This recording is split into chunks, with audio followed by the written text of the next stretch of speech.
Cuando llegues a Madrid, morena mía, voy a ser emperatriz de lavapiés y alfombrarte con claveles la gran vía.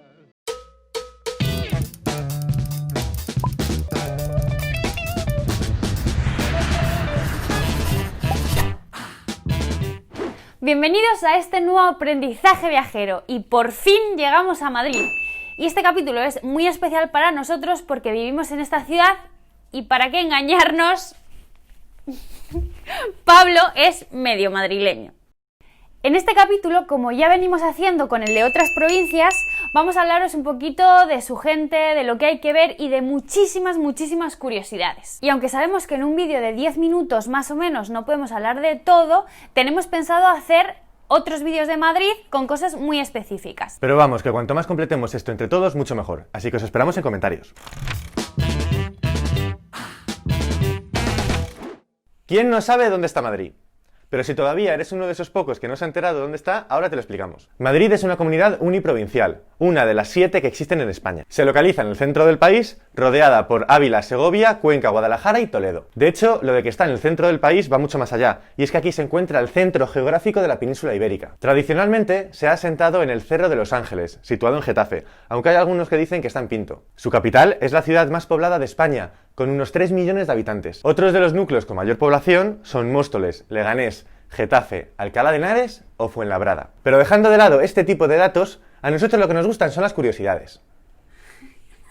Y no os podéis hacer ni una idea de todas las que esconde Madrid. El libro Guinness de los Récords dice que aquí se fundó el restaurante más antiguo del mundo, en 1725, el restaurante Botín. Pero no solo eso, en Madrid también se encuentra el primer hotel de España, la Posada del Peine. Y también aquí se construyó el primer rascacielos del país, el edificio Telefónica. Pero ¿sabías también que el ratoncito Pérez vivió aquí? Fue el padre Coloma quien pasó a papel a este personaje como regalo para el futuro rey Alfonso XIII cuando se le cayó su primer diente. Tengo que decir que antes de grabar este capítulo ya conocía bastantes de estas curiosidades. Sin embargo, gracias a un libro de leyendas, he aprendido algunas que no había oído en mi vida. Por ejemplo, que el nombre de Parla viene de una mujer que era muda y empezó a hablar por obra de un milagro. O que Felipe II construyó el Escorial en un punto exacto donde se supone que hay una de las 7 puertas que llevan al infierno. Que por cierto, San Lorenzo del Escorial es uno de los lugares que tienes que visitar en Madrid y uno de los patrimonios mundiales que tiene la comunidad. Otros son Alcalá de Henares, Aranjuez y el Alledo de Montejo, que es patrimonio natural. Pero aparte de estos, hay otros muchos lugares que tenéis que visitar en la Comunidad de Madrid, como Buitrago de Lozoya, Patones de Arriba, Chinchón, el puerto de Navacerrada, o lugares en el Parque Nacional de la Sierra de Guadarrama, como La Pedriza, Manzanares el Real o Cercedilla. Y en Madrid ciudad no os podéis perder el Paseo del Prado y el Triángulo del Arte con los museos Thyssen, Reina Sofía o el Museo del Prado, la Puerta del Sol, la Plaza Mayor, el Palacio Real o el Retiro. Si queréis ver más cosas podéis visitar nuestro blog en donde tenemos un montón de información de Madrid con un montón de planes chulos, diferentes, originales. Pero ahora vamos con vuestra parte favorita, la de gente y cultura. Si es que yo no sé por qué no fui a Disney Channel de pequeño. Llegamos también a una de las partes que más nos gusta hacer y que nos gusta tomarnos con mucho humor, aunque luego se crea alguna polémica. De hecho, empezamos fuerte, y es que uno de los tópicos más generalizados en torno a los madrileños es que son chulos. ¿Pero esto es cierto? ¿De dónde viene este estereotipo? A ver, es como si tú por ser madrileña te digo que eres chula. ¿Eres chula? ¿Eh? ¿Bailas en chotis en la Puerta de Alcalá, hombre? Pues el término chulo viene del italiano fanciullo, que quiere decir niño, y parece que ya se usaba en España en el siglo XVII. Sin embargo, si ahora mismo hacemos una búsqueda rápida en la RAE y vamos a su quinta definición, chulo significa persona de las clases populares de Madrid que afecta guapeza en el traje y en el modo de conducirse. Y es que durante el siglo XIX y XX, Madrid se llenó de todo tipo de personajes que estaban asociados a un barrio y a un modo de vida. De hecho, de chulo se pasó a chulapo para diferenciar a los chulos de Malasaña. Y es que aparte de ir hechos un pincel, también tenían un puntillo canalla. Buena parte de la fama de los chulapos se la debemos a zarzuelas como la de la Verbena de la Paloma, que por cierto la zarzuela también nació en Madrid en el siglo XVII. Pero antes también teníamos a los chisperos, que vivían entre las calles Barquillo y Hortaleza, o a los manolos y las manolas en Lavapiés. De hecho, estoy segura de que estáis familiarizados con otro de los arquetipos del casticismo madrileño, el de los majos y las majas, esos que tan bien retrató Goya.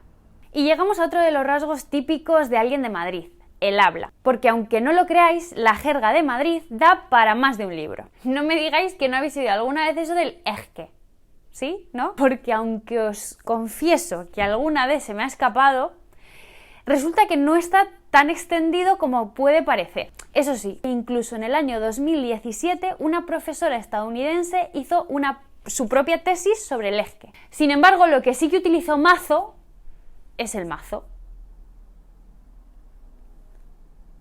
Y es que fijaos si es famoso que hasta el propio Camilo VI le dedicó un temazo.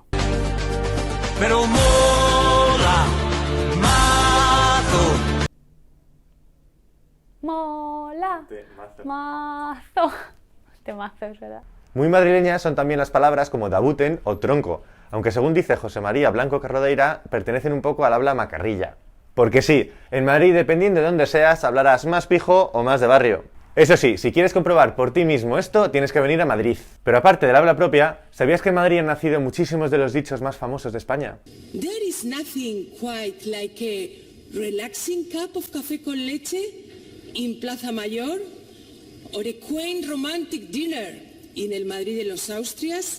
Ser más chulo que un 8. Volvemos a hablar de chulos. Esta vez para hablar de dónde viene la expresión esta de ser más chulo que un 8. Aunque ahora nos suene súper lejano, había un tiempo en donde podrías recorrer Madrid en tranvía. Uno de ellos era el número 8, que realizaba el trayecto de Bombilla a Hipódromo. ¿Qué pasaba? Que este tranvía solía ir cargadito de chulapos y chulapas que iban a celebrar las verbenas de San Antonio en el Parque de la Bombilla. Otra de las expresiones que también usamos y que nació en Madrid es esa misma de «esto está en el quinto pino». Pues resulta que en la época de Felipe V se plantaron 5 grandes pinos en el camino que va desde Atocha hasta Nuevos Ministerios. Y justo el último quedaba aquí al final, en lo que se consideraba ya las afueras de la ciudad. ¿Y quién no ha dicho alguna vez eso del tonto del bote? Bueno, pues resulta que este buen hombre era un mendigo de mediados del siglo XIX que pedía limosna con un bote de suela en la puerta de San Antonio del Prado, que es un bote de suela. Cuentan que un día un toro se escapó de la faena y terminó plantado delante de él. Sin embargo, lo olió y siguió su camino. Y a partir de entonces en Madrid se empezó a hablar de la suerte del tonto del bote. Y cómo no, el dicho de ser más agarrado que un chotis, en lo que respecta a alguien que no es muy generoso, vamos, un tacaño de toda la vida. El chotis es el baile más típico de Madrid, y se dice que hay que rejuntarse tanto que se baila en una baldosa. De todas maneras, aunque el chotis nos parezca súper madrileño, lo cierto es que la primera vez que se bailó fue en 1850 en el Palacio Real. De hecho, lo que se tocó y bailó fue una polka alemana, un schottisch, que en alemán significa escocés. El chotis en Madrid lo introdujo la reina Isabel II, conocida como la Castiza o la de los tristes destinos. Esta reina es una de las figuras más controvertidas de los últimos siglos.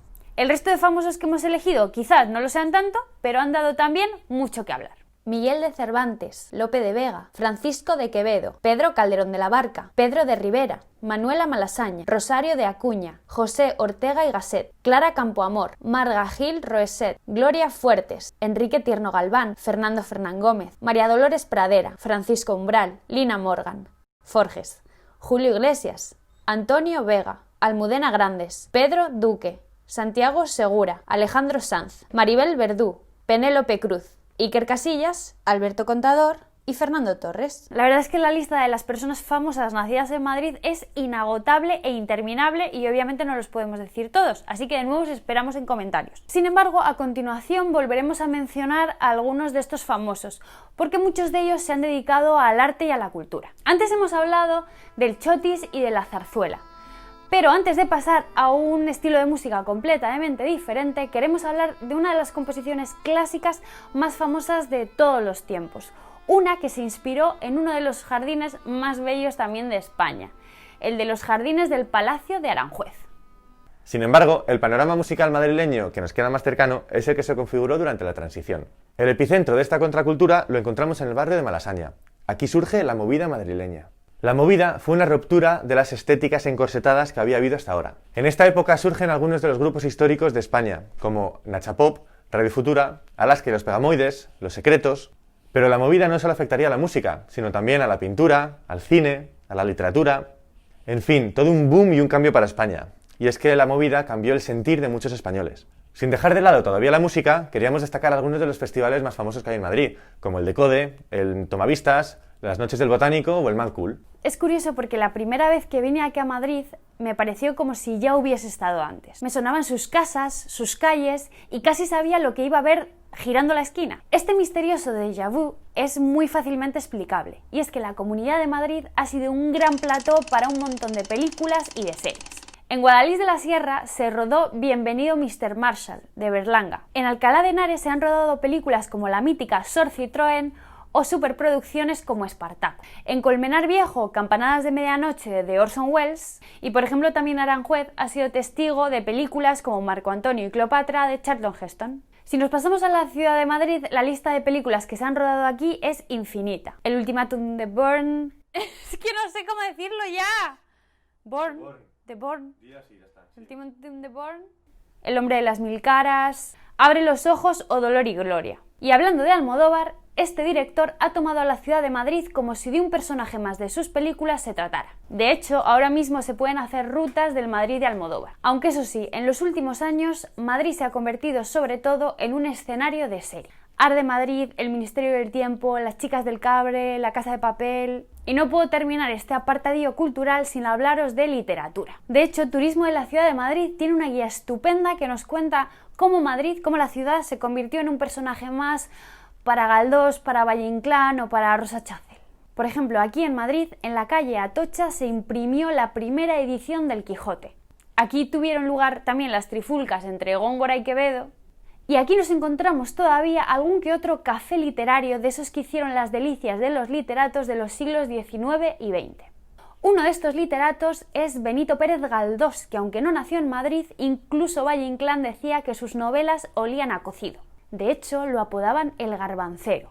Y ya que hemos mencionado el cocido y los garbanzos, ¿qué mejor pie para hablar de la comida típica de Madrid? Y es que sí, el cocido es el plato típico de Madrid, pero no es el único. Otros son las sopas de ajo, los callos, los bocatas de calamares o las gallinejas y los entresijos. Tampoco os podéis olvidar de las aceitunas de Campo Real, los espárragos de Aranjuez, la carne de la Sierra de Guadarrama y para beber un vino de Madrid, alguna de sus cervezas o un chinchón. Y para finalizar, unas rosquillas de San Isidro, unas palmeras de morata de Tajuña o unas coronas de la Almudena. Muchos de estos postres, como las coronas de la Almudena, son típicos de alguna festividad o fiesta. Queremos empezar por la fiesta del Motín de Aranjuez, que se celebra durante el mes de septiembre y representa el amotinamiento contra Godoy. Y en Alcalá de Henares hay algunas bastante chulas, como la que se representa el Don Juan o la Semana Cervantina. Y como en el resto de España, otras de las fiestas más importantes tienen que ver con festividades religiosas, como la de la romería de la Virgen de Gracia en San Lorenzo del Escorial, la pasión viviente de Chinchón o de Morata de Tajuña, o el Belén viviente de Buitrago de Lozoya. Y obviamente en la ciudad de Madrid lo que toca es ir de verbena en verbena. Empezamos por la de San Antonio de la Florida, que se celebra en junio. Seguimos con San Cayetano, San Lorenzo y terminamos con la Paloma. Pero eso sí, antes ya hemos celebrado las fiestas de la Comunidad de Madrid, el día 2 de mayo. ¿Queréis saber por qué este día es tan especial? Pues os lo contamos en la parte de historia. Y llegamos por fin a la parte de historia, una parte siempre complicada, aunque intentaremos daros alguna pincelada de algún hecho importante que pasó aquí. Vayamos por partes. La verdad es que el centro de la península no es un lugar muy rico ni en yacimientos prehistóricos, ni en yacimientos romanos, ni en yacimientos visigodos. Que esto no quiere decir que no haya, ¿eh? De hecho, yacimientos prehistóricos encontramos en La Pedriza, en la Cueva del Reguerillo y en Arganda del Rey.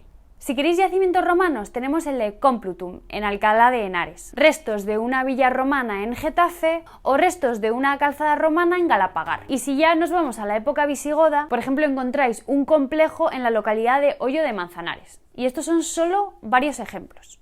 Pero lo dicho. Así que ahora mismo nos movemos al siglo VIII, ya que los musulmanes aquí le ponen más chicha al asunto.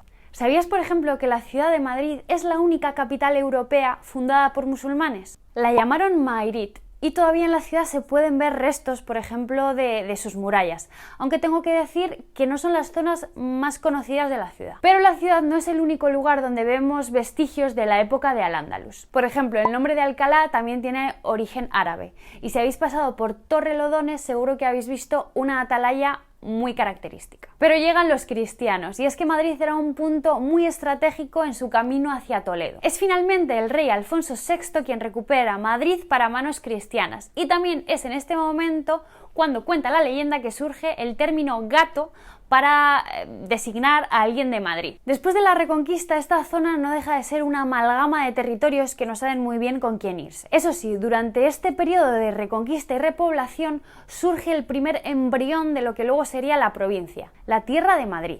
Este territorio poco a poco va captando la atención de los reyes de Castilla, pero sobre todo por ser un lugar rico en cotos de caza. No sería hasta el siglo XVI que sucede el boom definitivo, y es que entonces se trajo Felipe II su corte a Madrid, a la Villa de Madrid, que se convierte en capital de España. Estamos hablando del año 1561. A partir de ese momento, el boom económico, de población y cultural es imparable. De hecho, durante los siglos XVI y XVII convivieron aquí Velázquez, Góngora, Calderón, Quevedo, Cervantes.